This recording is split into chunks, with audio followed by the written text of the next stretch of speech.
Workshop Ciencia de Datos en la cadena de suministros para niveles gerenciales. Pretendemos apoyar a todos ustedes que decidieron en su momento emprender hacia el mundo de los negocios. Sin más que decir, puedes comenzar, Ariel. Muy buenos días a todos. Mi nombre es Ariel Ceballos, doctor en cadenas de suministros y también estudié un MBA. Bueno, en primer lugar quisiera comenzar un poquito sobre presentarles de dónde vengo, cuál es mi experiencia industrial y también académica. Bueno, soy boliviano, cochabambino, estudié acá en el Colegio San Agustín. Después tuve la oportunidad de ir a Estados Unidos, a la Universidad de California, Berkeley. Ahí es donde hice mis estudios de ingeniería industrial hasta la maestría. Y después fui a Suiza, a la Escuela Politécnica de Lausana, a hacer un doctorado, y donde después entré en el mundo de la industria. Suiza es muy fuerte en el mundo farmacéutico, entonces hay muchísimas empresas farmacéuticas y tuve yo la gran oportunidad de participar y trabajar en varias de ellas. Van a ver después los números. Tuve la oportunidad de estar en Novartis, GlaxoSmithKline y ahora recientemente en Advanced Accelerator Applications, que es una startup que comenzó hace unos 12 años y que ha sido comprada ahora por Novartis, que está basada en Francia y en Suiza y que hace medicamentos contra el cáncer. Y les voy a explicar un poquito también cómo trabaja su cadena de suministro un poquito más tarde, ¿no? En lo personal, una persona que adora el ajedrez y le encanta también aprender deportes de vela.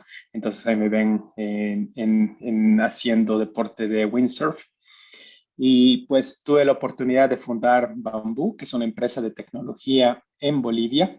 Y la idea de Bambú es que pueda ayudar a las pequeñas, medianas empresas en particular para poder digitalizarse, y tanto en Europa como en Bolivia. Bueno, vamos a avanzar un poco. Entonces, en términos del contenido del taller, hoy día vamos a hablar sobre eh, la introducción a la cadena de suministros y su complejidad. En primer lugar, yo sé que cada uno maneja la cadena de suministros, pero quisiera que en ese sentido veamos, a ver, un momentito, por favor, me dicen que me ponga en presentación. Ok, perfecto. Entonces vamos a hablar sobre la cadena de suministros y su complejidad. Después, cómo se maneja la cadena de suministros de manera gerencial. Después, qué es la ciencia de datos, y ahí vamos a hacer un pequeño descanso de 15 minutos. Vamos a hablar cómo se forma un equipo de ciencia de datos, el análisis descriptivo, predictivo y prescriptivo, y después los pasos que tenemos que hacer para digitalizar una empresa. ¿Ya? Entonces, ese es el menú hasta hoy. Vamos, si tienen alguna pregunta, no olviden de escribirla en los mensajes, por favor. Muy bien, la introducción a la cadena de suministros. La cadena de suministros ha ganado mucha complejidad en los últimos años. Como pueden ver acá en esta imagen, tenemos estos barcos de grandes containers que transportan mercadería en el mundo. Y como pueden ver en las cifras, 60% por ejemplo, del comercio está transportado por mar. Y pues esto equivale más o menos, bueno, estas son cifras del 2017, a 13 billones de dólares. Y como pueden ver, el Producto Interno Bruto estadounidense es 19.4 billones. Entonces es una cifra enorme. El crecimiento en términos de toneladas métricas, que desde 1980 hasta el 2017 es de 100.2 millones a 1830, lo cual muestra cómo ha ido explotando la producción y en general también la participación de muchos otros países. Como ven, mucha importación, incluso en Bolivia, viene del Asia, de China en particular, y incluso en el mundo farmacéutico tenemos plantas de producción en diferentes partes del mundo, ¿no? Eso lo que ha pasado también es que la cadena de suministro se ha ido dividiendo. ¿Qué significa esto? Es decir, si mayormente toda la parte de la cadena de suministro se hacía en un lugar, ahora, digamos, hay ciertas partes que se producen en otros países y después hay una centralización para poder hacer el ensamblaje en algún lugar y después hay toda una lógica de la cadena de distribución hacia los mercados e incluso en los mercados una complejidad grande para poder hacerlo de la mejor manera. Entonces, es una cadena que se va alargando cada vez más, ¿no? En el mundo farmacéutico, y les quería dar estas cifras porque el mundo farmacéutico tiene un gran peso en Suiza y es una de las cadenas de suministros más complejas que yo conozco. Como pueden ver acá, las top 10 farmacéuticas del mundo que tenemos acá, tenemos Pfizer, Roche, y acá en el medio, entre las top 10, vemos a Novartis y casi acá al final vemos a GlaxoSmithKline, que son las farmacéuticas de las que les hablé. Entonces, si vemos el Producto Interno Bruto de Bolivia del 37.5 millones de dólares, el 2017, entonces varias de estas, por ejemplo, Merck, tiene un ingreso muy parecido al Producto Interno Bruto para que vean cuán grande son estas empresas, ¿no? Entonces, ¿por qué les hablo de las farmacéuticas? Porque encima de toda la complejidad de la cadena de suministro, ahora lo estamos viviendo con las vacunas, por ejemplo, de transportarlas en frío y todo eso, también se nota que se tiene mucha regulación y hay, eso lo que hace es que tiene que haber documentación que acompañe cada parte de la cadena de suministro, lo cual no es verdad, por ejemplo, en la producción de poleras o papel higiénico o otros productos así, ¿no? Entonces, esa complejidad es en la que he crecido en mi experiencia profesional. También lo que hace es que la innovación sea un poco difícil, ¿no? Entonces, vamos a hablar un poco también de esa experiencia durante esta charla. Entonces, cuando hablamos de cadena de suministro, ¿qué significa? Y aunque varios de ustedes están en la parte gerencial de una empresa, quizá no han visto esta perspectiva, que creo que ayuda también cómo va a enlazarse todo esto con la parte de ciencia de datos, ¿no? Entonces, los flujos de una empresa, como pueden ver, es en primer lugar, si nosotros nos ponemos, nuestra empresa se pone al centro de la cadena, porque estamos en una cadena de varios enlaces y entonces si estamos si nos ubicamos donde nosotros estamos, tenemos mayormente proveedores y estos proveedores nos dan los productos o los insumos para poder producir, o a veces incluso los productos terminados y nosotros simplemente tenemos que ponerle la marca. Y después hay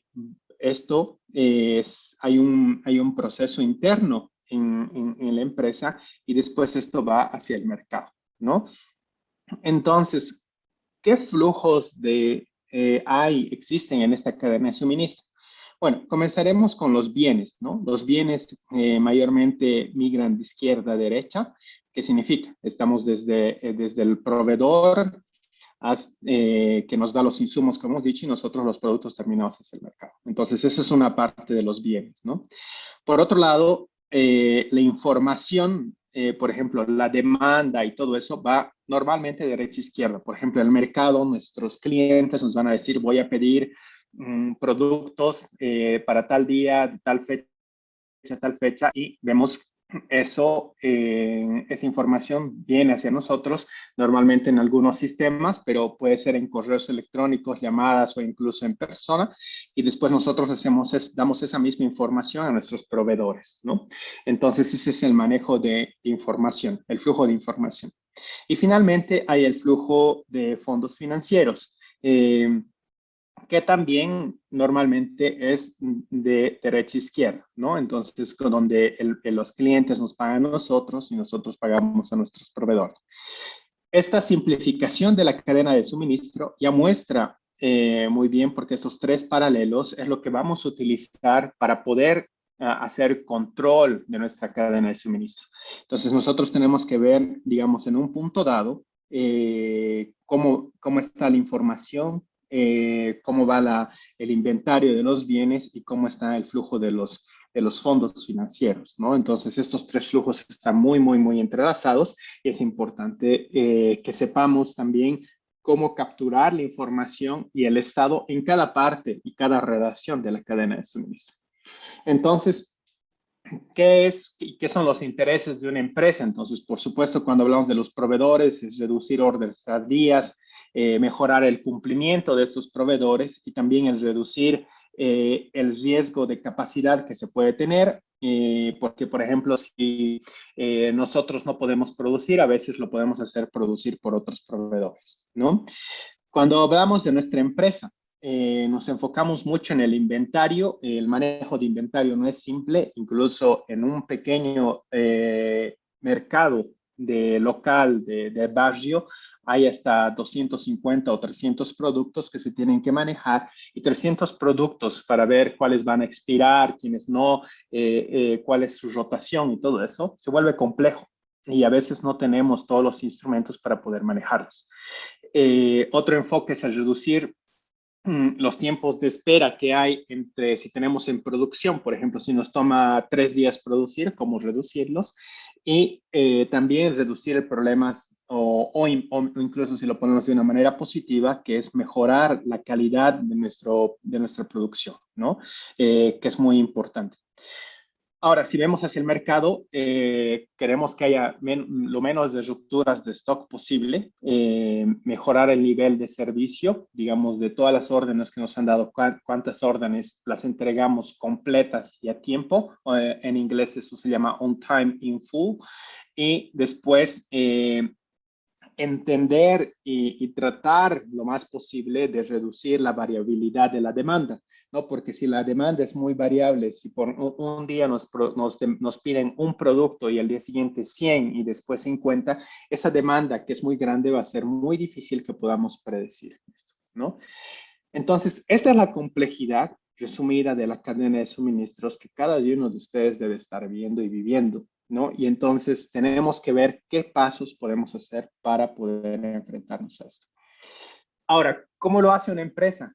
Y esto especialmente para aquellos de ustedes que están trabajando en una empresa mediana o grande, van a ver que la manera que se organiza es una organización matricial, ¿no? En el cual tenemos la gerencia, diferentes funciones y a veces si tenemos proyectos de mejora, esos proyectos de mejora están manejados por un gerente de proyectos que tiene que agarrar recursos de las diferentes funciones que son los expertos para poder hacer eso.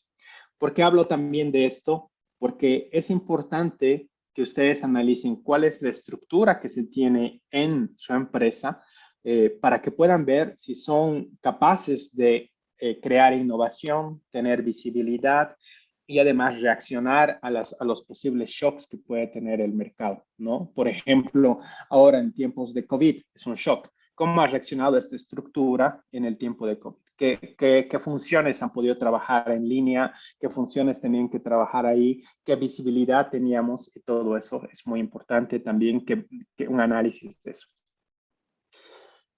Quisiera darles también la visibilidad de cómo era organizado la cadena de suministros y el manejo de la cadena de suministros en una de las divisiones más grandes de GlaxoSmithKline, que es esta gran farmacéutica. GlaxoSmithKline y Novartis tienen mucho más de 90,000 empleados a nivel mundial.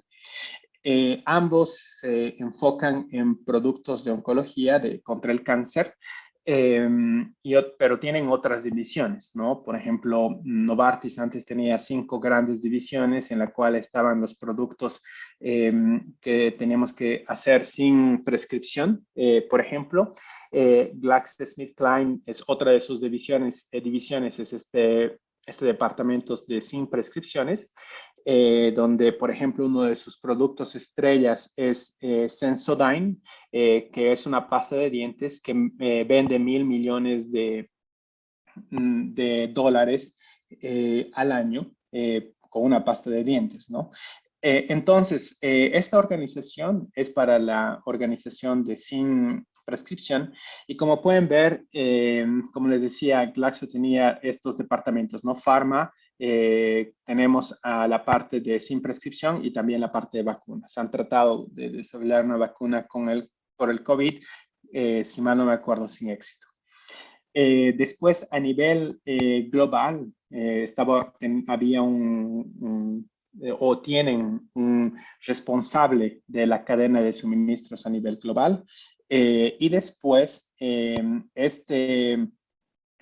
estos departamentos a nivel global se dividen en diferentes regiones, ¿no? Siempre hay que cortar el elefante en múltiples pedazos para poder manejar, ¿no? Por un lado teníamos Latina, por otro lado Asia-Pacífico, Europa y el Medio Oeste, Norteamérica y después India y el continente así. Ok, en cada una de estas regiones, entonces tenemos un director de cadena de suministros, debajo de él varios gerentes de pequeños equipos de planificadores y después los que hacían el trabajo realmente de reconciliación y por producto, por la región, eran los planificadores de cadena de suministro, ¿no? Al lado, y esto era muy original de este departamento de cadena de suministros, tenían un gerente global de ciencia de datos, porque como ven, toda esta complejidad de estos diferentes 5 regiones que existen, es importante poder tener datos que puedan hacer esto. Entonces, el gerente global en su época creó un departamento de ciencia de datos para tener esta visibilidad. Aunque esta visibilidad parece enorme y grande, quisiera hacerles reflexionar a ustedes también, simplemente incluso aquellos que tienen 2 tiendas o ya sea en la misma ciudad o una en diferentes departamentos de Bolivia, ¿cuál es esa organización y cuál es esa visibilidad? ¿Quién planifica, por ejemplo, los inventarios, la relación con los proveedores, qué tipo de métricas se utiliza y todo eso, que lo vamos a tocar un poco, es importante. Entonces, quería mostrarles acá cómo, por ejemplo, una empresa tan grande como Glaxo atacaba este problema para estructurarse y para responder a eso. ¿Ya? Muy bien. Entonces, si continuamos, ahora vamos a hablar efectivamente de eso, de la cadena de suministros y sobre cuáles son los sistemas. Si hablamos sobre los sistemas, tenemos lo que es el famoso ERP, Enterprise Resource Planning, o la planificación de los recursos de empresa, ¿no? Entonces, hay ahora muchos sistemas y vamos a hablar sobre los líderes. Bueno, el líder es SAP a nivel mundial, pero este sistema que ha comenzado más con un sistema que nos permitía hacer compras y después manejo de inventarios, se ha ido expandiendo para ir cubriendo incluso temas como finanzas, recursos humanos y todo eso, cosa de que todas estas partes operativas se encuentran y todas esas transacciones se encuentran documentadas en este sistema. Es clave y sin ofender, es decir, varios ERPs se encuentran en cuadernos a veces, ¿no? O en hojas Excel. Entonces, aunque uno diga no tengo un ERP, honestamente no hay una empresa que no funcione con sin un ERP. Mal que bien, aunque esté en la cabeza de alguien, se tiene eso, pero por supuesto la fiabilidad de esos ERPs son mucho menores a, por ejemplo, tener un sistema sólido, ¿no? Entonces, como les habla acá, tenemos, por ejemplo, esto de tener un ERP te permite a manejar todas las compras, la parte de marketing, finanzas, recursos humanos y también hacer una integración de todas estas necesidades que tiene la empresa. ¿Cómo funciona esto? Entonces vamos a explorar un poquito. Sé que algunas empresas, si mal no estoy informado, por ejemplo, Pharmacorp tiene SAP, que es muy cara. No le aconsejaría a un pequeño negocio tener un SAP, es demasiado grande, es decir, es un tractor, es un camión, pero la idea es la misma, ¿no? Entonces, ¿cómo funcionan estos ERPs? Como SAP tienen módulos. Entonces, acá ven los diferentes módulos, el módulo de manejo de producción, el manejo de materiales. Estos dos son típicamente los módulos que se utilizan más en cadena de suministros.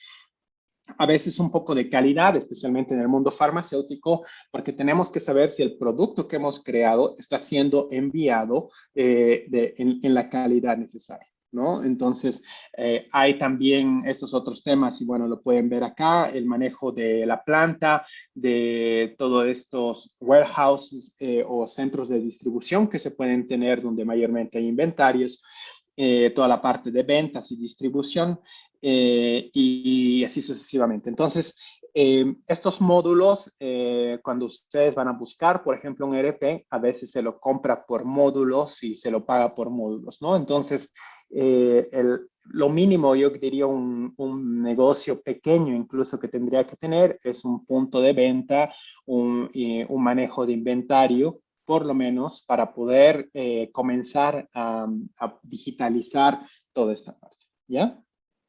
Ahora, eh, como pueden ver acá también, es otra perspectiva sobre esto de cómo está organizado un ERP, pero lo que ven aquí más es una especie de flujo hacia arriba de la parte de análisis, ¿no? Y cuestiones financieras.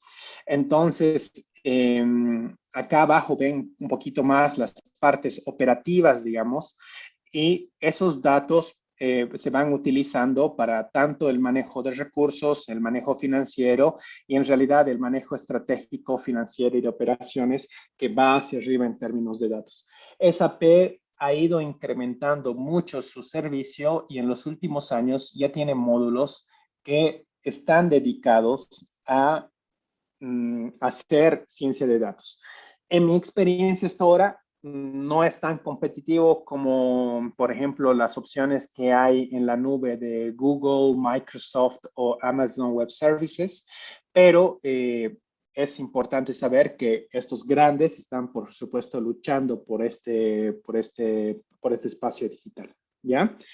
Entonces, continuemos. Vamos a ir entonces al siguiente slide.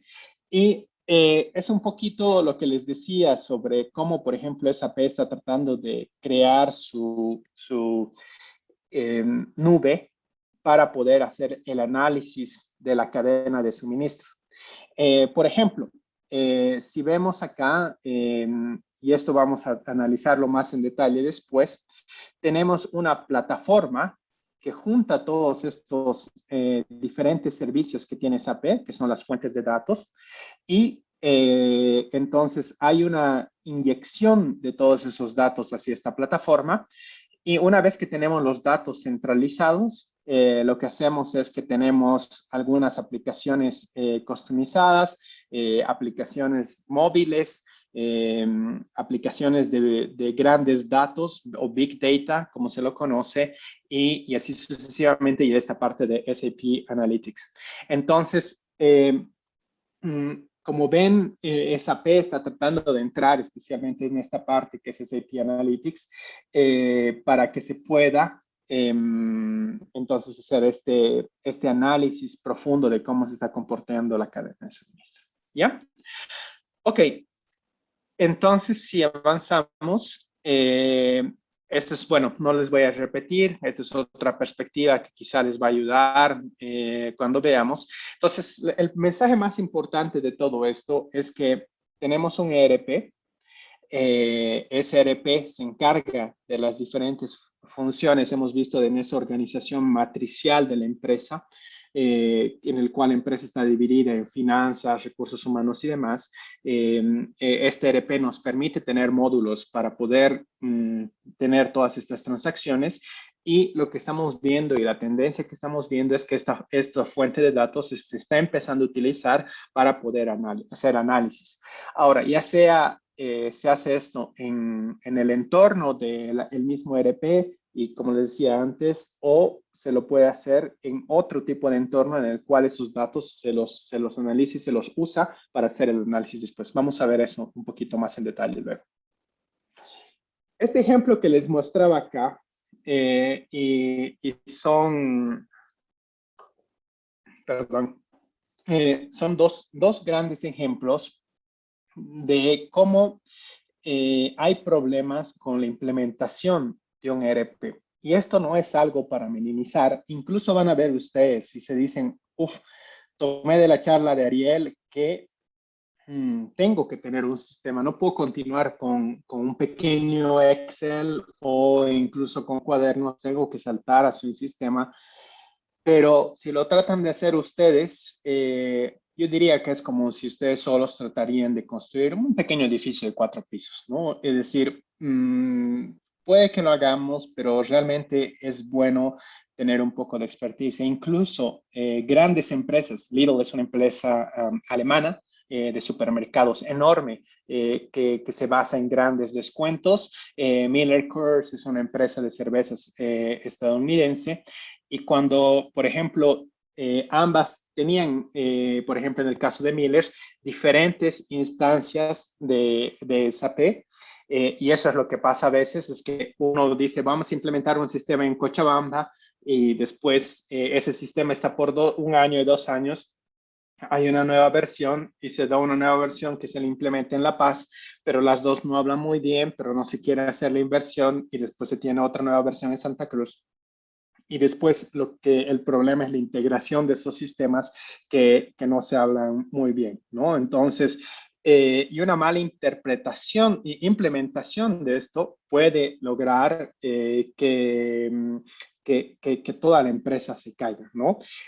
Por ejemplo, Lidl tuvo ese problema y entonces es importante que en la planificación de la implementación de un ERP les aconsejo mucho. En primer lugar, sus procesos tienen que estar bien mapeados y delineados, cosa de que el sistema pueda replicar eso. Y además, hacer una estrategia a unos 5 o 10 años. Un ERP mayormente tiene ese nivel de vida, ¿no? De 5 o 10 años. En Pharma, cuando estaba en Novartis, por ejemplo, tenían este problema que vemos acá de Miller Coors, que tenían diferentes versiones de SAP, y había todo un gran proyecto para unir todo esto en una sola instancia. Es decir, son proyectos de millones de dólares para poder hacer eso, ¿no?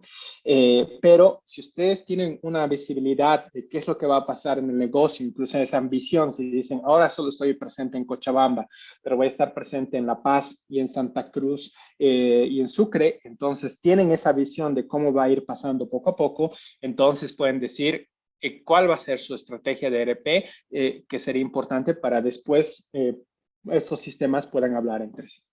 ¿Ok? Muy bien, entonces,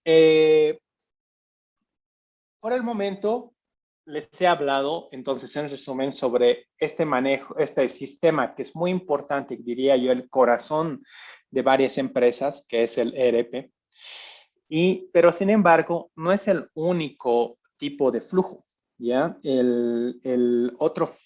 Hay otros procesos de negocio en los cuales, digamos, toman tiempo de nuestros empleados y además necesitamos visibilidad de ellos. Entonces, les voy a explicar algunos procesos de negocio de ejemplo, pero no son los únicos, que también tienen que tener en cuenta que puede que no estén en su ERP, pero que están en paralelo, ¿no? Uno de ellos, por ejemplo, en el mundo farmacéutico es el manejo de de los artes de los medicamentos, porque, por ejemplo, si hay una nueva regulación boliviana que dice que tenemos que poner en este producto que no tiene efectos secundarios con la vacuna del COVID, por ejemplo, ¿no? Es decir, eso dice el gobierno, es importante. Y entonces, ese texto se lo tiene que implementar en 2 semanas. Entonces, hay todo un nivel de trabajo que tiene que ir detrás, ¿no? Que explica, por ejemplo, cuáles son las aprobaciones regulatorias, el texto está bien puesto, no hay errores gramáticas, aunque no crean, en Pharma hemos tenido problemas porque ha habido un problema gramático de una palabra y eso después tenemos que pedir todos esos medicamentos de vuelta y volver a empaquetarlos en el buen paquete con la buena gramática, ¿no? Entonces hay todo un sistema de aprobación para que se pueda aceptar ese artwork. Ahora, cuando hay ese cambio también, como ven, si nos dicen en 2 semanas, ¿qué pasa con todos esos paquetes que teníamos? Algunos de ellos hay que deshacerse.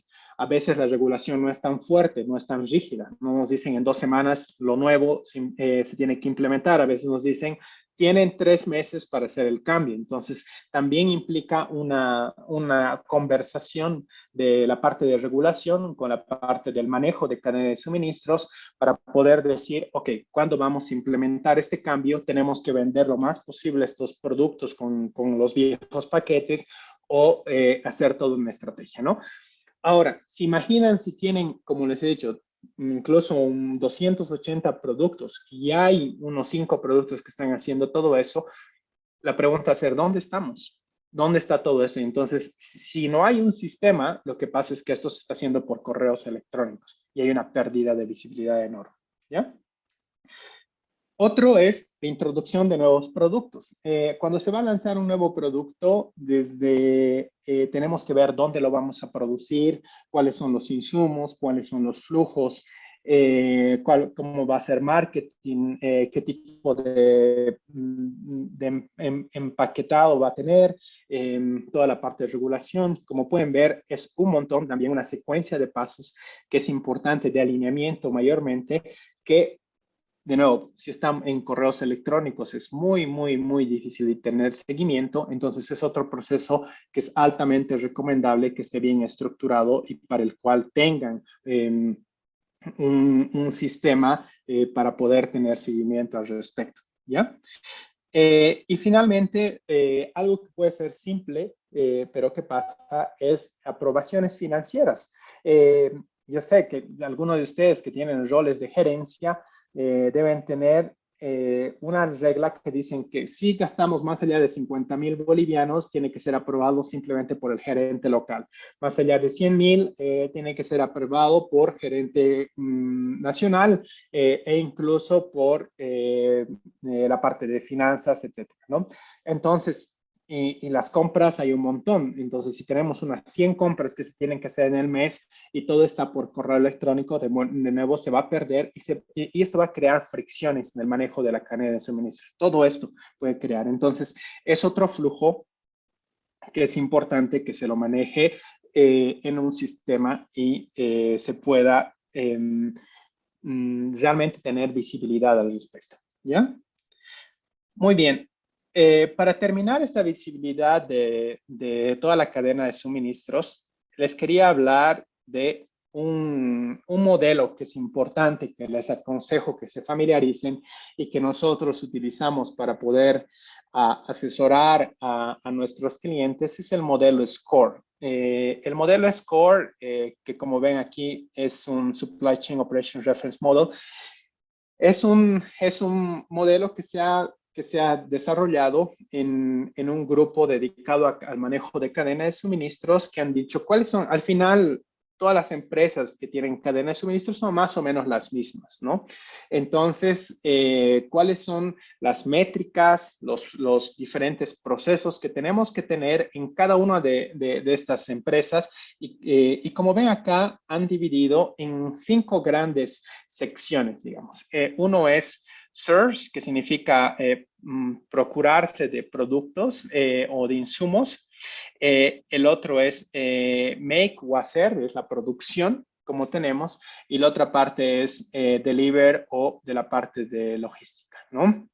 Y después hay return, que es de toda esa parte de devolución, que ahora, por ejemplo, hablamos con todo eso del COVID y el e-commerce ha explotado enormemente. Esta parte de la devolución tiene también su logística. Cuando, por ejemplo, se imaginan en Estados Unidos, en Amazon, ustedes piden, les llega el paquetito ahí con su ropita y demás, el jean que yo pensé que me iba a comprar, me está medio apretito y demás, entonces tengo que comprarme otro. Entonces tengo que manejar toda esa devolución, que mayormente es gratuita, pero tenemos que ver también cómo se maneja todos esos procesos. Entonces, para algunas cadenas de suministros de algunas empresas, esto puede ser altamente complejo, ¿no? Y encima hay plan y para algunas empresas control, porque se tiene que planificar, y en esto de planificar, ¿qué procesos hay? Es que dice, para hacer mis productos necesito mis insumos y tengo que reconciliar esto con la demanda que hay. Y entonces todo esto requiere una planificación, ¿no? Tengo suficiente capacidad y todo eso. Y entonces en esta fase de aquí que se llama plan, es donde están todos esos procesos de planificación y reconciliación para que la cadena de suministros funcione bien. Esta es una gráfica simplemente, pero si ustedes quieren ir un poquito más en detalle, entonces pueden ver que cada uno de estas fases tienen varios procesos que les van a dar una guía, y esta guía es una guía como de evaluación, incluso para ver por qué no tengo este proceso, por qué no tengo este control de compras, etcétera. Entonces es una guía que les muestra cuán saludable está su cadena de suministro, ¿ya? Muy bien, entonces antes de pasar a la parte de Integrated Business Planning, quizá que voy a tomar un minutito de descanso y voy a ver si tenemos algunas preguntas en los mensajes, y también para poder responder a eso, y si no, también si me pueden ayudar el equipo para, si me pueden escribir. Un segundito, ahora voy a ver, para ver si tenemos alguna pregunta en particular. ¿No? Muy bien. Entonces, si no tenemos una pregunta, vamos a continuar con la siguiente parte. Entonces, que es la parte de Integrated Business Planning. Un momentito.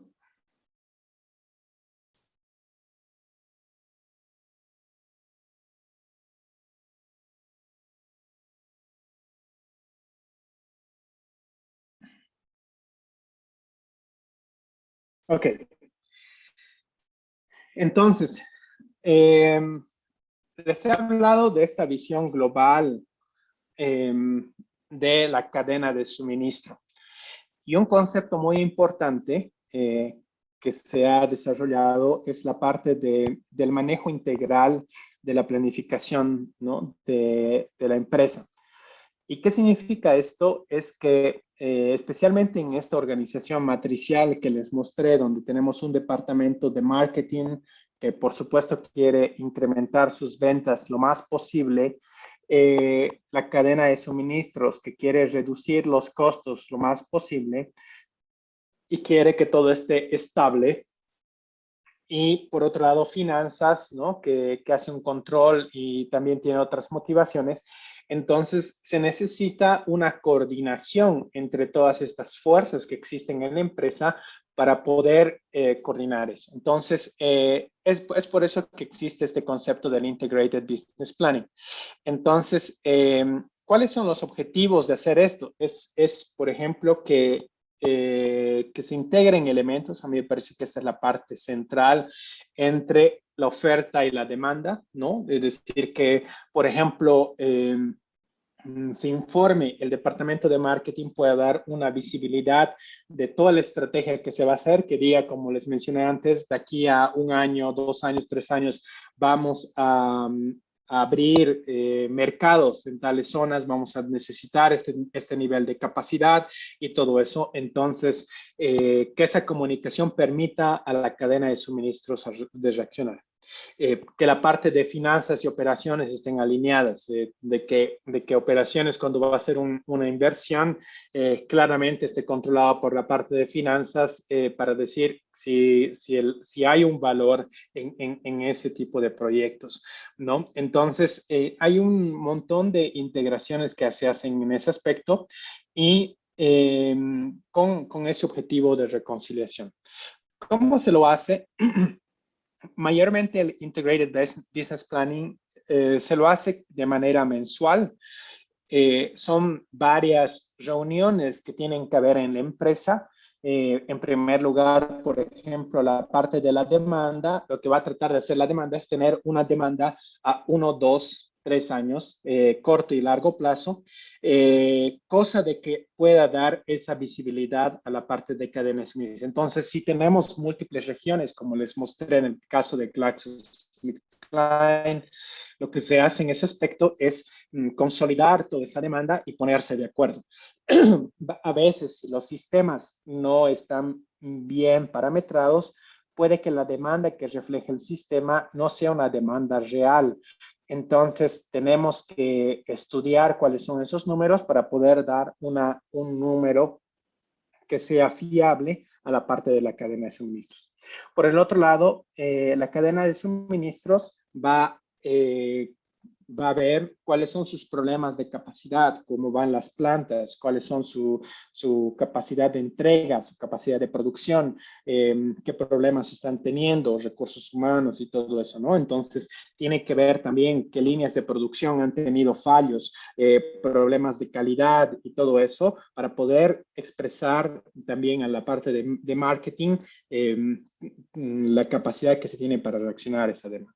Entonces, después, una vez que se hace eso, también se habla con finanzas, porque finanzas va a tener objetivos financieros para la empresa, es decir, pero tenemos que tener esa tasa de crecimiento y todo eso, ¿no? Entonces, quizás supply chain dirá, tenemos que comprar entonces o crear una nueva línea de producción, pero tenemos el mercado para esto. Como ven, esa conversación tripartita, entonces es importante que se lo haga en una reunión que se llama SNOP. Entonces, esa reunión hace que los objetivos de largo y mediano plazo puedan reunirse y se los puedan responder y que todos estén informados al respecto y que como empresa podamos responder a esto. Para esto, indirectamente, les he hablado, esta charla se va a enfocar en datos, pero quería darles el contexto de negocio de todos los instrumentos que se utilizan. Se necesita datos que son importantes, que puedan enriquecer estas reuniones, porque si no tenemos datos de la demanda, de la capacidad, de los objetivos financieros, de cuánto se ha logrado y no se ha logrado y de las previsiones de esto, no se va a poder tener una conversación muy enriquecedora. ¿Ya? Ok.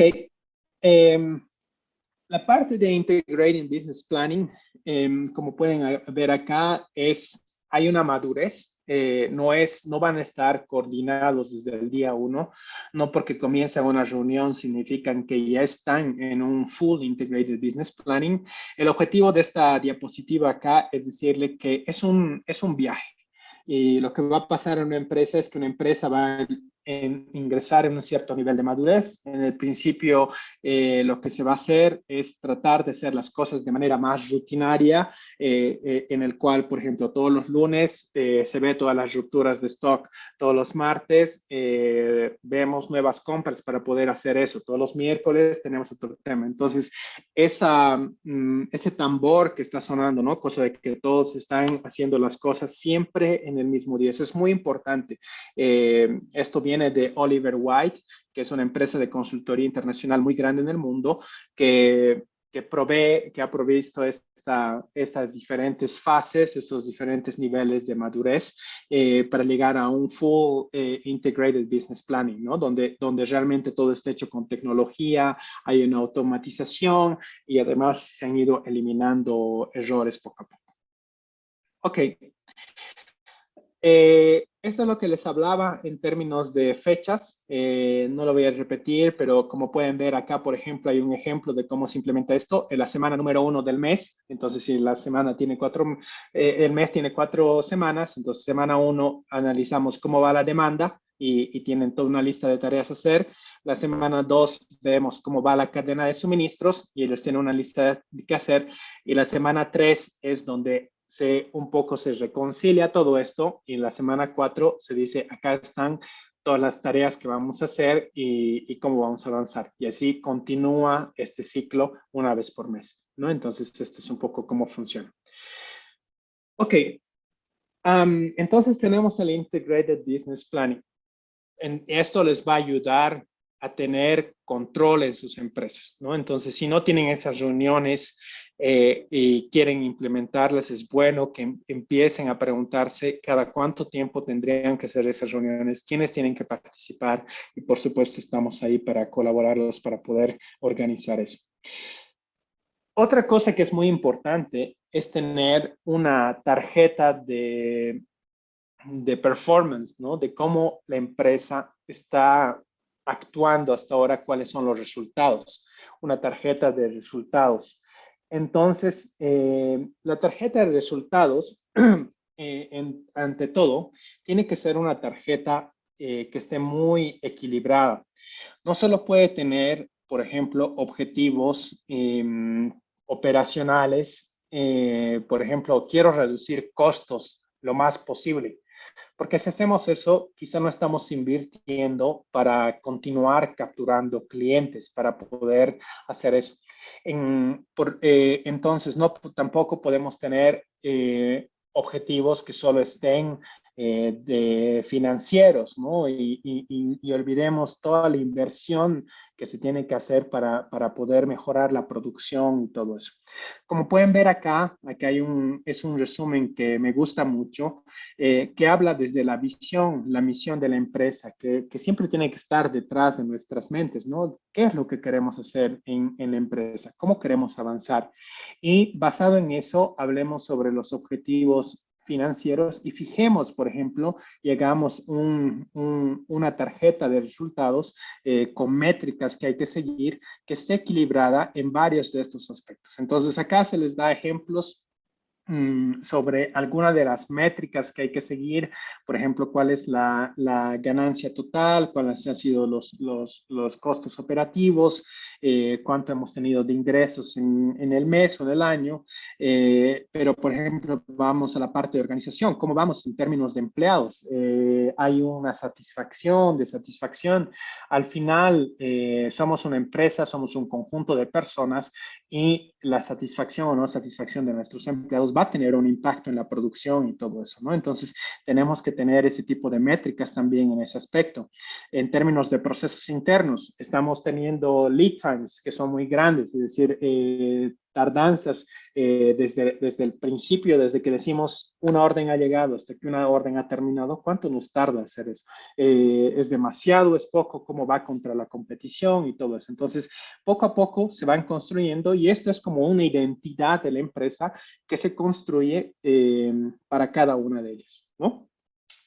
Y entonces, acá les comparto una de las métricas y una de estas tablas de métricas que se utilizaba en la parte de farmacéutica, en la cual ustedes pueden ver, bueno, y este es su, digamos, versión al respecto, en la cual acá se ve, por ejemplo, que tenemos la parte de servicio.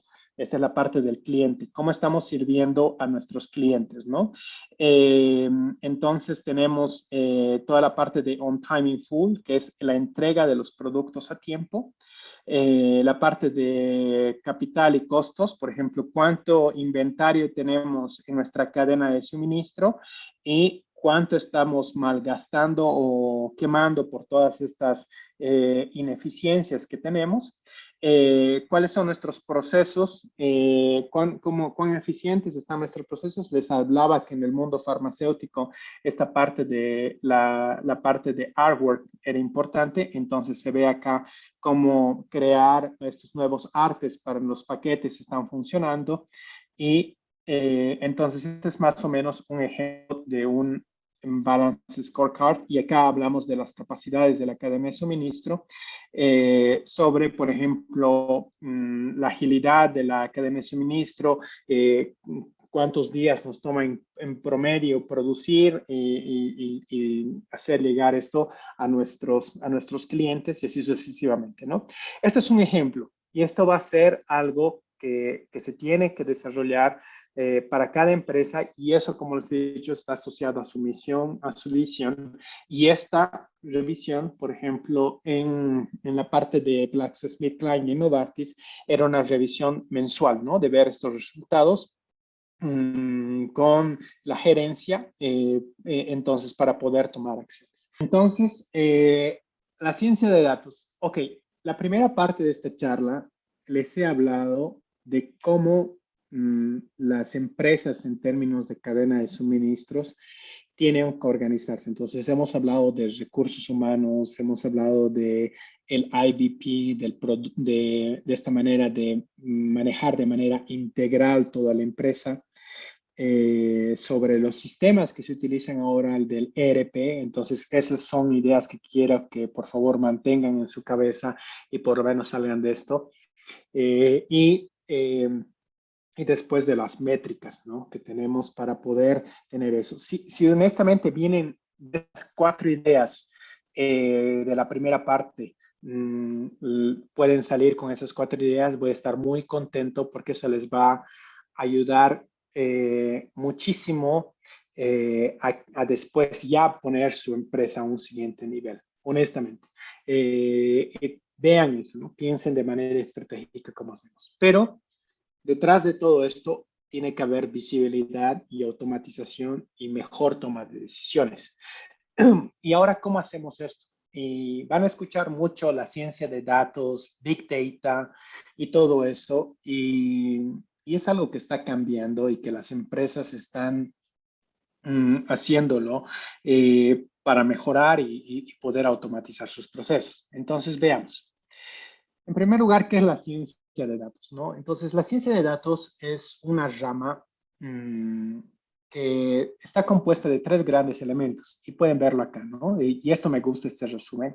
Por un lado tenemos estadísticas, ciencias de la computación, porque tenemos que automatizar todos estos temas.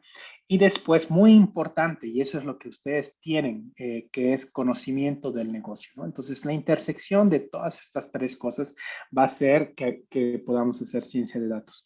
Entonces, si viene un científico de datos, ustedes se contratan a un científico de datos y ellos no conocen su empresa, no van a poder reflejar o crear algoritmos que realmente reflejen sus necesidades, ¿no?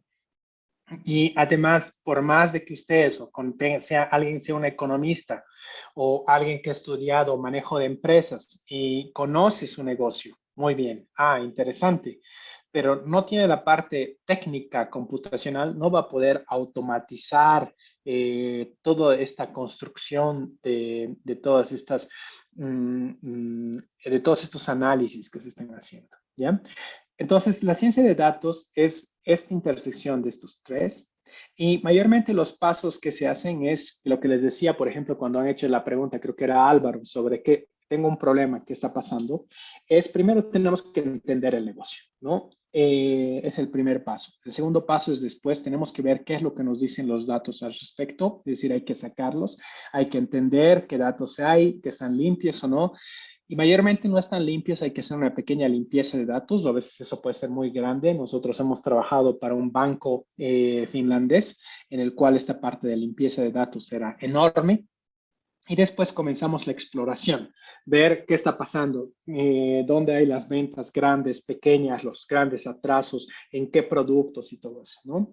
Y después se puede hacer características, se puede ir asociando, se pueden agrupar productos, se puede ir haciendo diferentes agrupaciones interesantes para poder entender estos datos y después comenzar quizá a hacer modelos predictivos, es decir, cómo se va a comportar el sistema, cómo se va a comportar el negocio en los siguientes meses.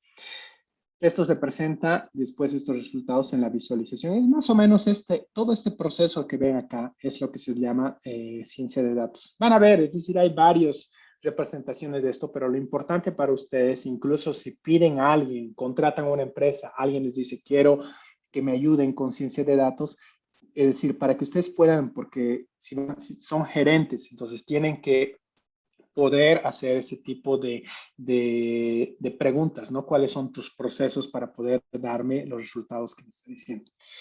Ahora, para poder hacer eso, lo principal es tener una arquitectura de datos. ¿Qué significa? Hace un momento les he hablado sobre los sistemas que una empresa debería tener, ¿no? Entonces, un sistema de operaciones, el ERP que hemos hablado, un manejo de clientes. Por ejemplo, Álvaro decía que tenía problemas de entregas. Quizá él va a implementar un sistema para manejo de clientes. Y quizá algunos otros archivos que tenga por ahí, porque dice, bueno, varios de mis procesos están funcionando bien hechos, pero en archivitos Excel por aquí y por allá, y entonces, que son gran parte de mi empresa. Ok, entonces lo principal es reunir toda esta, hacer una extracción, transformación y carga, es un proceso que se llama ETL en inglés, es la sigla en inglés. Entonces, todos estos datos se los van cargando a ya sea un data warehouse, como se ve acá, o lo que se utiliza mucho en ciencia de datos es un lago de datos. El lago de datos para ustedes y para simplificarlo va a ser simplemente ese conjunto de datos que vienen de todos sus sistemas más una capacidad de poder correr algoritmos que van a poder sacar análisis de sus datos. Eso es, no hay nada más. Y es lo que quisiera que lo tomen, digamos, a nivel gerencial de esa perspectiva, ¿no? Esto es lo que hay que hacer. Entonces, una empresa que va a venir a ayudarles, mayormente va a crear eso, ¿no? Quiero centralizar mis datos en resumen y tener la capacidad de analizarlos no con mi computadora local, pero con una computadora que esté en la nube y poder presentar todos esos resultados. ¿Ya?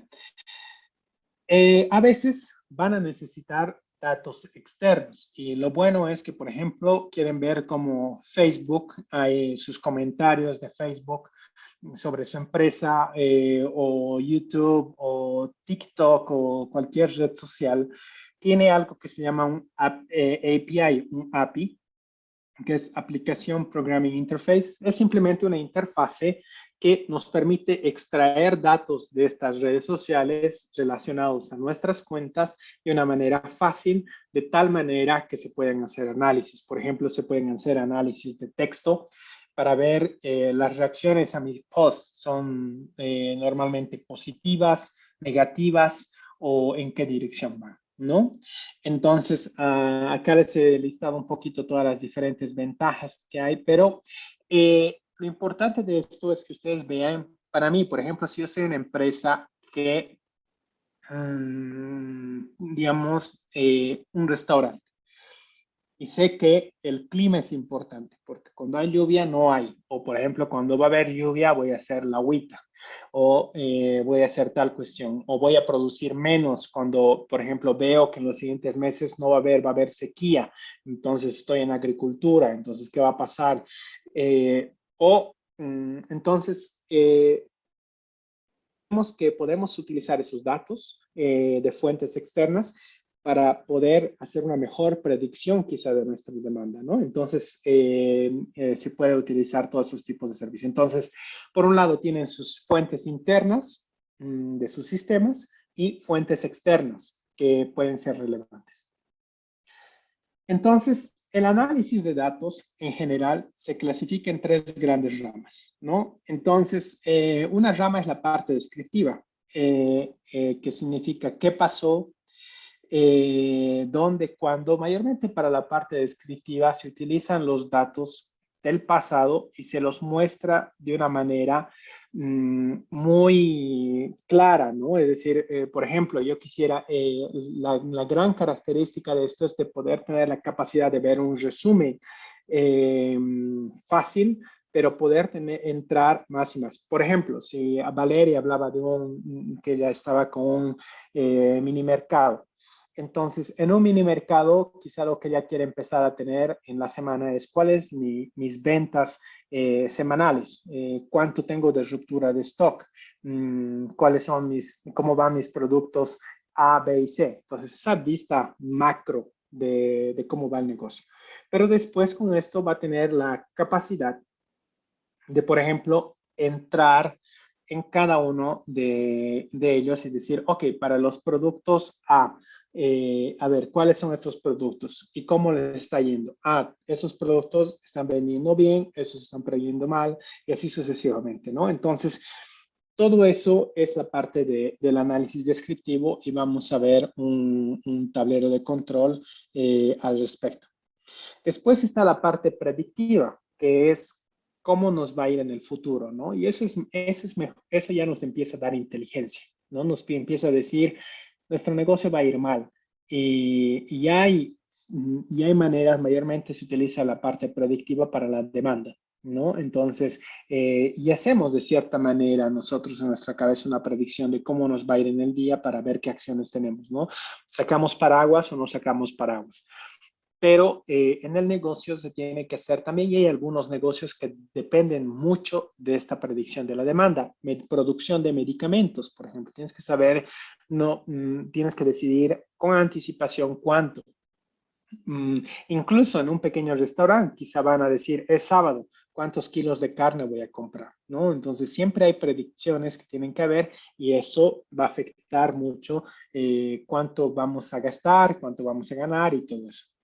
Y finalmente, la parte prescriptiva. Y prescriptiva significa que la máquina nos enseñe y nos diga cuál es la mejor decisión que se puede hacer. ¿Ya? Entonces, esos tres grandes conceptos son importantes y van a ver que la parte que les va a dar mucho valor en una primera instancia es la parte descriptiva. Digamos, en la madurez de su empresa, lo primero, lo que nos decía Álvaro, tengo problemas con las entregas, entonces la parte descriptiva le va a decir dónde le duele, dónde hay un problema y todo eso. La parte predictiva después viene en una segunda fase ya cuando ha habido esa visibilidad, es decir, dónde me va a doler después, ¿no? Y prescriptiva es ya cuando está muy avanzado y va a decir, la máquina me dice cuándo tengo que enviar a mis clientes, cosa de que no haya atrasos, ¿ya?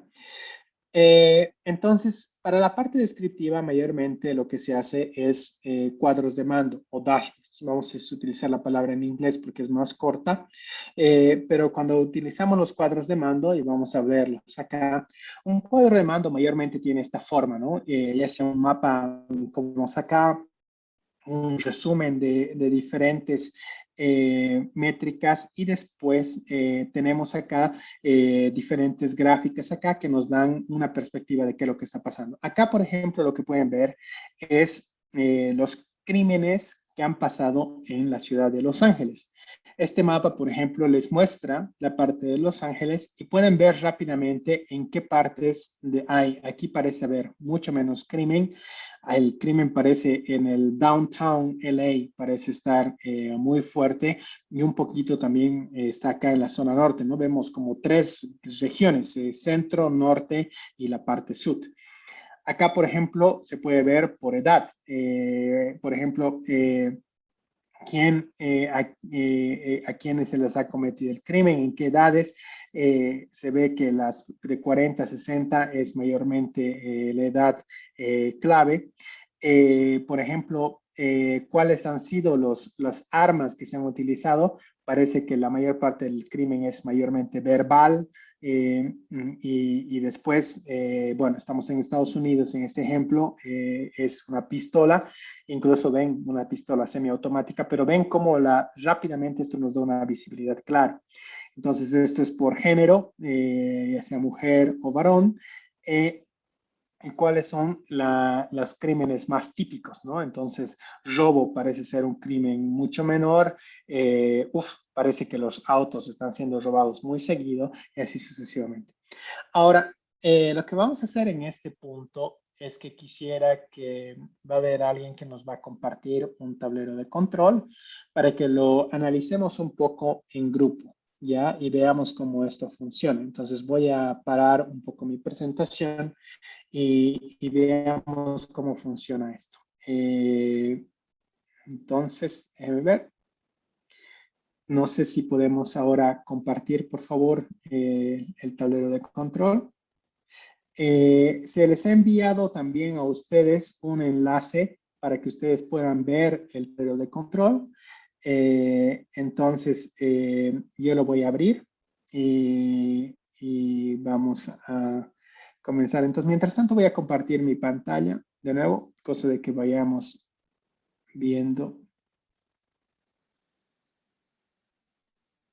ese tablero de control.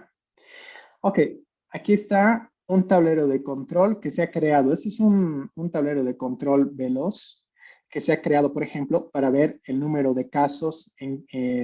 Por ejemplo, aquí pueden ver algunos filtros de COVID, ¿no? Entonces, todos estamos en COVID y como vemos, ya tenemos datos del 2020 y del 2021. Podemos ver el mes. Aquí se puede filtrar por país. Y vemos, por ejemplo, el número de personas que han fallecido. Estados Unidos ha tenido un número enorme y cuánto ha sido el número de casos. Así, un tablero de control simple, ¿no? Algo que pueden apreciar de acá, bueno, acá hay dos ventanas, como pueden ver. Uno es sobre el mapa y otro son estadísticas sobre el tablero de control. Como pueden ver, acá están, por un lado, nuevos casos confirmados, cuántos nuevos casos hay, y por otro lado, las nuevas muertes, ¿no? Entonces acá vemos el número de las muertes y eso. Ok, entonces esto simplemente, como pueden ver, y pónganlo en el contexto ustedes de su negocio, van a poder también navegar de la misma manera. Entonces, por ejemplo, vemos, a ver, Algeria, ¿cómo le está yendo en el 2021? Entonces, los nuevos casos confirmados están yendo hacia abajo. El calor está volviendo en Algeria, entonces están yendo ahí y las muertes están disminuyendo también grande. A ver, veamos si nuestro queridísimo país está acá y tenemos Bolivia. Entonces, Bolivia también ha habido un caso en enero, pero ha ido bajando así, ¿no? Ahora, ¿qué pasa si vemos, por ejemplo, el 2020? El 2020 lo que hemos visto es que hemos tenido un julio y un agosto terrible, ¿no? Es decir, cuando había julio, especialmente el año pasado, y después ha habido una caída en noviembre y un repunte en diciembre, ¿no? Entonces, ven, acá se ha hecho un tablero de control que les permite navegar y ver los datos y tener esta visibilidad. Y como ven acá, he abierto este tablero de control en mi computadora y lo podría hacer en mi teléfono o en cualquier lugar. Entonces, esta es la visibilidad enorme que tienen. Ahora, ustedes tienen el acceso al enlace también y pueden navegar de la misma manera. Si vemos acá la otra parte, vamos a ver esta parte. Por ejemplo, vamos a hacer un clic sobre los Estados Unidos. Entonces, hacemos un clic sobre los Estados Unidos o acá, perdón, este es un tablero. Vamos a ir acá. Vamos a ver cómo está funcionando esto. Está cargando, perdón. Y aquí está cargando porque me imagino los países tienen todos los países. Es acá. Entonces ya cargó. Entonces vamos a ir de nuevo hacia Bolivia. Y como pueden ver en Bolivia, acá nos da ya el mapa del país. Bueno, en ese sentido, nos dice cuál fue el máximo número de casos, cuánto fue el número de fallecidos que hubo por esto del COVID. Y vemos también en el año. Por el momento están todos los años, pero si quisiéramos ver el 2020, el tablero se pone al día inmediatamente. Incluso si quisiéramos ver cómo va esto en el mes de septiembre, entonces vemos qué ha pasado en el mes de septiembre y así sucesivamente. ¿Ya? Eso es un ejemplo muy simple, ¿no? Pero si volvemos y voy a compartir ahora de nuevo mi presentación. Hemos hablado de, por un lado, de este tablero de control que hablaba de crimen en Los Ángeles. Por otro lado, hemos hablado del tablero de control de COVID y, por supuesto, esto aplica lo mismo al tablero de control de ventas por productos. Poder hacer filtro ahí, poder decir cómo me ha ido el 2020, cómo me va el 2021, cómo me fue en enero del año pasado y este año. ¿Cómo me está yendo? Incluso si ustedes tienen un negocio, imagínense si tienen un negocio que tiene una visibilidad de todos los días. Valeria, por ejemplo, decía que tiene un mini mercado al cual quiere aplicar esto. Su tablero de control podría mostrarle cómo mis ventas de este martes se compara con mis ventas del martes anterior o del martes en promedio, ¿no? Ese tipo de cuestiones de esa visibilidad va a poderle dar un poder grande de decisión. No se está vendiendo mucho hoy, ¿por qué será? ¿Qué está pasando? ¿Cómo puedo reaccionar? Y etcétera, etcétera, ¿no? Ok, los cuadros de mando son muy poderosos en visibilidad. Si su empresa se basa más en proyectos, también los proyectos se los puede ver y se puede hacer tableros de control de proyectos para identificar dónde están los cuellos de botella, en qué parte está yendo bien. Porque si tienen un proyecto, es fácil hacer un seguimiento. Si tienen 100 proyectos, no sabemos dónde duele, dónde hay atrasos, qué gerente de proyecto les está manejando mal, quién está manejando bien, y todo eso. Incluso si utilizan plataformas como Jira y todo eso, si tienen que ir a cada uno de los proyectos para ver todo eso, no van a ser 100 proyectos todo el tiempo. Se tiene que tener visibilidades globales así para poder hacer eso. Entonces, tableros de control les va a dar muchísimo valor y es muy importante porque pueden manejar su empresa incluso a distancia, ¿no? Y eso es importante de la digitalización, no van a tener que estar ahí. Siempre tenemos este cliché que dice el jefe tiene que estar en el negocio para poder manejarlo. No, si tenemos las métricas, las visibilidades, los procesos y todo eso, quizá no es tan necesario, ¿no? Y se puede tener una visibilidad mayor y mayor reactividad. Ok. Entonces, cuando hablamos de tableros de control, ahora quizá alguno de ustedes lo hacen, es decir, y hemos hablado con algunos bancos incluso que hacen sus tableros de control, pero lo hacen de manera manual y repetitiva, y hay empleados que tienen que hacer eso todo el tiempo. Entonces, hay recursos humanos incluso que no están haciendo. Entonces, mayormente pueden ser manuales, pueden haber errores, el consumo de tiempo, y lo ideal que es que eso se automatice, ¿no? Entonces, es donde tienen que ir en esa dirección. Ok. Ahora, si vamos al análisis predictivo, como hemos hablado, lo que se ve acá, por ejemplo, es 3 tipos de ventas y 4 tipos de productos, ¿no? Los críticos, los que son de nivel alto, medio y bajo, ¿no? Y como ven, acá están las diferentes curvas de la demanda, y lo que queremos ver es que estamos acá, estamos en ese día, y después queremos ver cómo se va a comportar la demanda. Como pueden ver acá, por ejemplo, esta parte rosadita que está alrededor es cuál es el margen de error. Y lo que podemos ver en los productos altos, el margen de error está más o menos limitado, es predecible. Entonces, nos da una buena visibilidad de cómo va a ir en el futuro. Los productos críticos hay mayor margen de error, ¿no? Entonces, eso implica que tenemos que entender mejor o quizá tener mejores datos. Y los bajos también acá, interesantemente, tienen un gran margen de error, pero esta es una predicción de cómo se va a comportar. Entonces, estos modelos les ayudan a ver qué va a pasar en su empresa en el futuro. Como les he dicho, para poder hacer esto, normalmente lo que se necesita son datos del pasado y quizá datos externos. Entonces, en términos de digitalización, es un pasito un poquito más elevado. ¿Ya? Y entonces eso es importante. Después lo que viene es el análisis predictivo y es la automatización de decisiones. En el análisis predictivo, lo que queremos hacer es que si tenemos un algoritmo que nos dice que va a ir de A a B, digamos. En un auto es lo que pasa, por ejemplo, en Google Maps, ¿no? Agarramos y decimos, no hay un ingeniero en Google que viene y dice y está dibujando el camino de yo quiero ir desde el centro de Cocha hasta el Parque Fidelance, ¿no? No, está automatizado.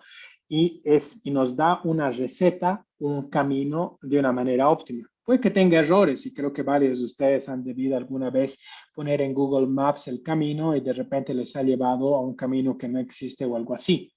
Pero lo importante es que esta decisión sea automatizada y entonces se pueden desarrollar algoritmos que les ayuden a ustedes a optimizar, digamos, estas decisiones. Esto es típico de logística, ¿no? Por ejemplo, ahora con tantas transportadoras y demás, están tomando el camino óptimo y todo eso. Por ejemplo, en la secuencia de producción, y eso puede ser algo interesante, que es muy similar a esto. Volvemos al ejemplo del restaurante. Tenemos 5 mesas, ¿ya? Tenemos una mesa que llegaron con 20 personas, pero tenemos otras 4 mesas con 2 personas. Pero esas mesas de 2 personas han llegado después. Las mesas de 2 personas piden y eso es fácil de hacer, digamos. Y las otras han pedido cada diferentes platos. ¿Qué hacer? Si seguimos el orden del first in, first out, de los primeros en entrar, primeros en salir, deberíamos decir, no, la mesa de 20 ha llegado primero. Entonces estamos siguiendo como maquinitas eso. Entonces nuestros clientes de ahí van a esperar 2 horas porque además han pedido muchos platos. Quizá alguien podría decir, no, quizá el algoritmo nos podría decir, aquí hay un mayor beneficio, una reducción del tiempo de espera.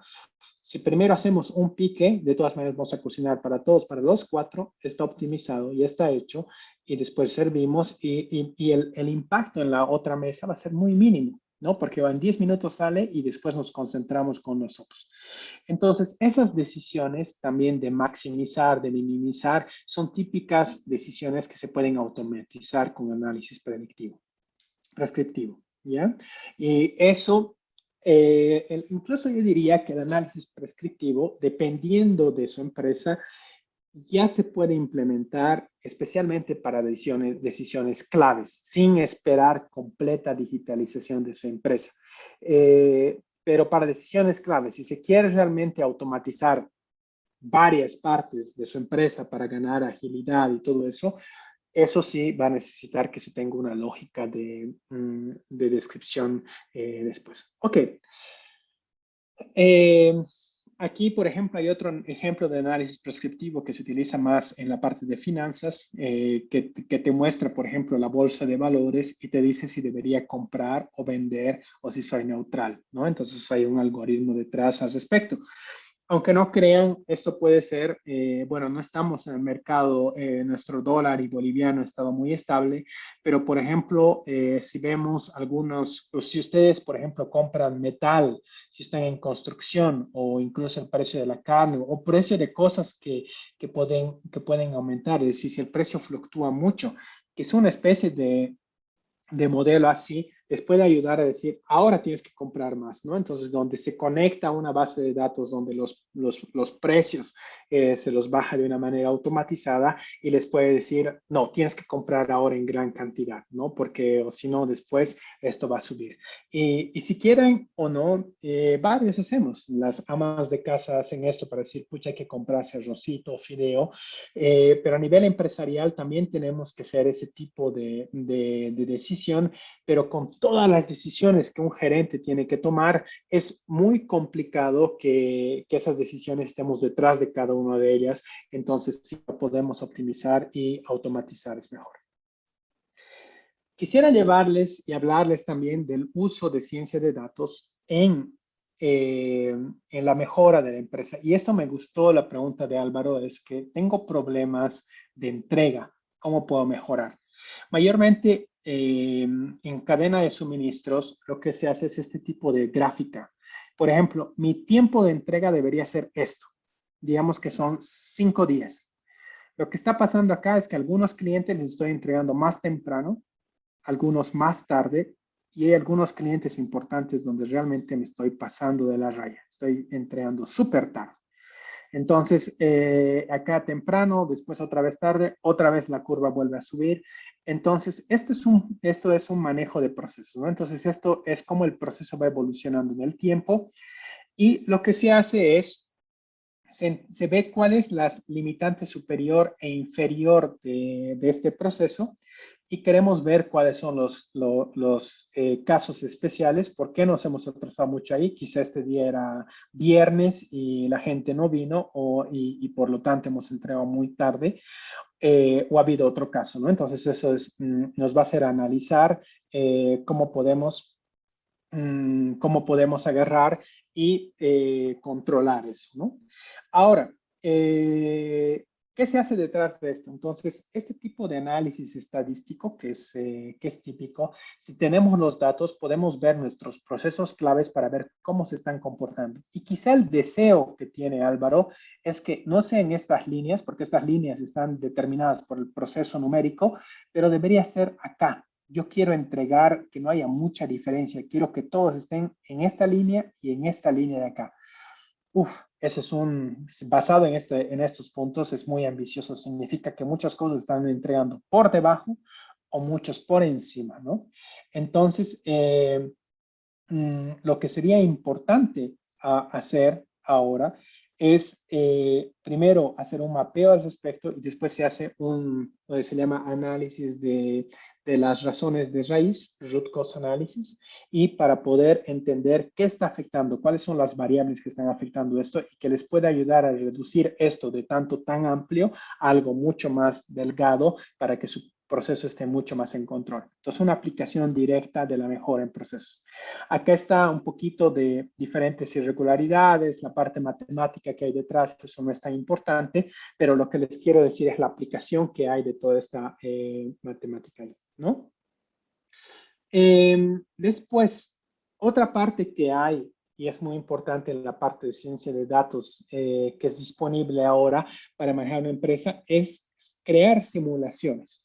Por ejemplo, decimos, lo que nos permite ahora la computadora es crear simulaciones de cómo el servicio y la demanda van a poder intersectarse. Por ejemplo, en un restaurante, la demanda no es lineal, no llega a todos los clientes cada 5 minutos, digamos, en un espacio oral. Hay una aleatoriedad en ese aspecto.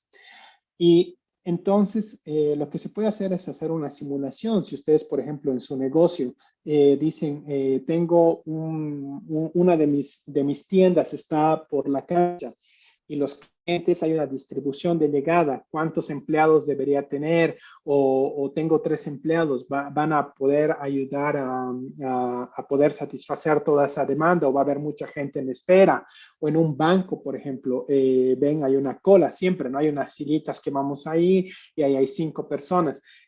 ¿Son suficientes o no basado en mi proceso actual? Puede que no. Y entonces estas simulaciones, basado en los datos que tenemos de cómo llegan los clientes, nos va a ayudar a entender si podemos o no responder a eso. Hay una gráfica así, por ejemplo, cuando esté en control, aquí está el número de clientes y como ven acá llega con 40 y en el tiempo están esperando y después se va disminuyendo poco a poco, ¿no? Entonces, la cola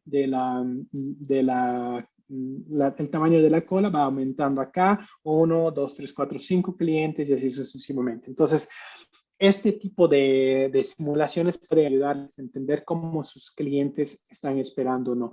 Y van a ver que al final tenemos que volvernos mucho más centrados en la atención del cliente, ¿no? Entonces, a veces en Bolivia no lo hacemos, no tomamos retroalimentación de nuestros clientes, pero eso es una métrica muy importante para saber la salud de nuestro negocio y, por ejemplo, este tipo de simulaciones nos puede mostrar cómo nuestros procesos internos están afectando eso, ¿ya? Un último tema que quisiera hablarles en este tipo de automatización es la parte de optimización de enteros. Es decir, esta es una optimización numérica muy grande, pero lo único que quiero decirles, sin ir en numérico aquí muy fuerte para ustedes, pero simplemente para que sepan, es que cuando tenemos esa optimización del auto que tiene que escoger, digamos, voy a ir en esta dirección, o de, por ejemplo, el restaurante que tiene que escoger, voy a hacer primero estos productos y después estos productos porque tengo que optimizar. Mayormente lo que se utiliza de atrás es una programación entera de optimización, y lo que se hace es tratar de encontrar la cúspide más alta y cuáles son los valores que nos dan ese cúspide más alto. Es decir, cuáles son los productos que nos van a permitir hacer eso, cuál es el orden de entrega que nos va a permitir eso.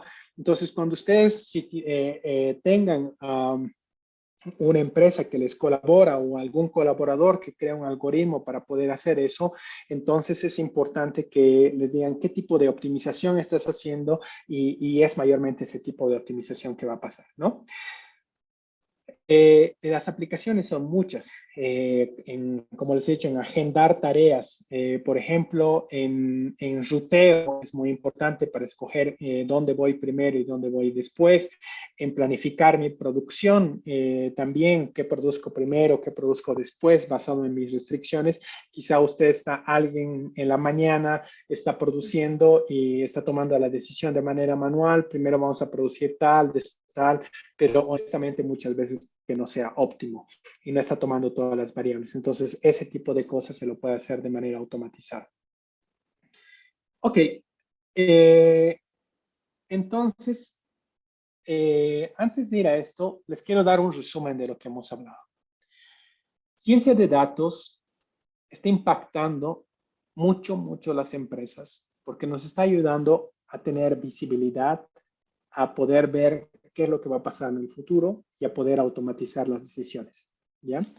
Entonces, si nos enfocamos desde esa perspectiva, la ciencia de datos ahora, o tener los datos, va a permitirles que puedan tomar ventaja de todo esto. Estamos en un periodo de digitalización muy grande, y las empresas, no significa eso simplemente tener los sistemas y todo eso, pero significa explotar los datos para poder tomar mejores decisiones, ¿ya?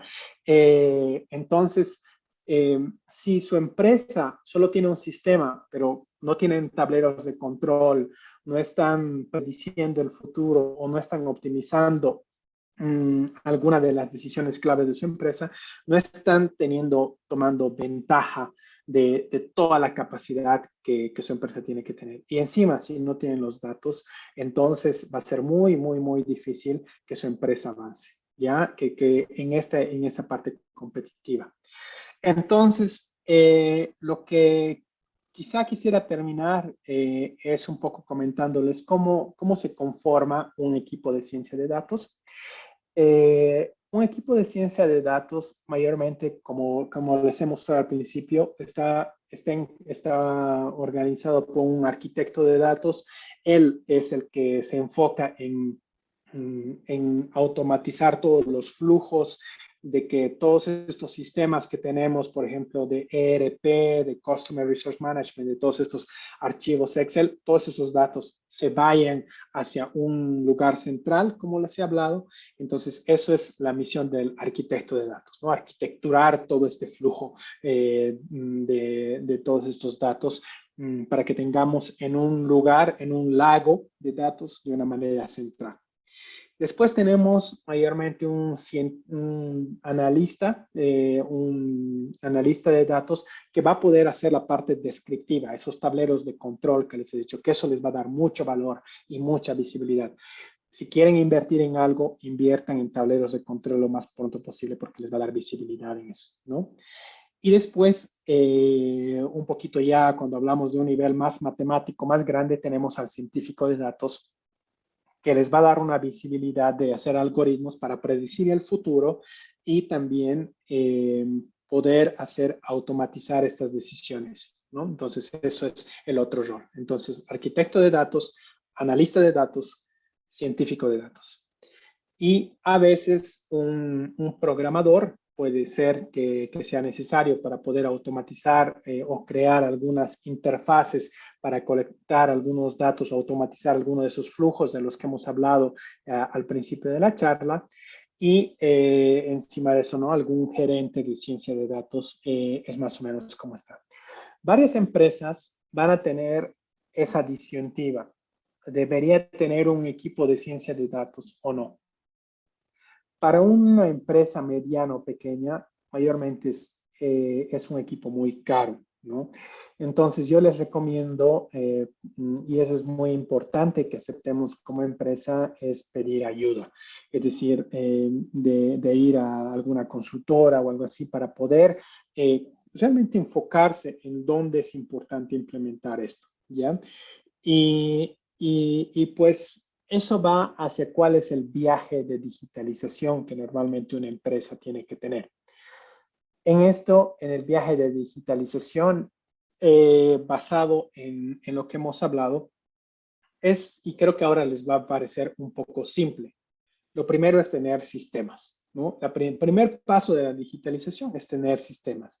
Los sistemas como un ERP, un sistema para automatizar mis flujos típicos que existen en mi empresa, un proceso de aceptación de finanzas, un proceso que toma mucho tiempo de proyectos, por ejemplo, para poder ver el estatus de proyectos. Entonces, es primero sistemas. Y en eso, como has dicho, hay una gama de sistemas. Entonces, háganse colaborar para poder entender cuál es el mejor sistema que deberían implementar. Después de esto, un siguiente nivel es hacer la parte descriptiva, ¿no? Entonces, empezar con ver qué me está mostrando estos datos. Es decir, yo sé más o menos dónde me duele mi empresa. De nuevo, tomo el ejemplo de Álvaro, que decía, tengo mis entregas que no está funcionando, pero ahora, ¿qué me están diciendo los datos al respecto? Entonces, la parte descriptiva. Después podemos ir hacia utilizar simulaciones, estos tableros de control, este control de procesos para empezar a atacar eso y empezar a reducir esas variabilidades que existen, ¿no? Y después ir hacia la parte predictiva. Tengo que predecir el futuro, tengo que predecir cómo va a estar mi empresa en el tiempo, cómo puedo reaccionar mejor, cuántos insumos tengo que comprar y cuánto no, ¿no? Y finalmente, la parte prescriptiva. Tengo que agarrar y automatizar mis decisiones. Entonces, ese es el paso que hemos tenido para poder automatizar todo eso. Muy bien, entonces hasta ahí quería llegar hoy día. Muchas gracias por la atención.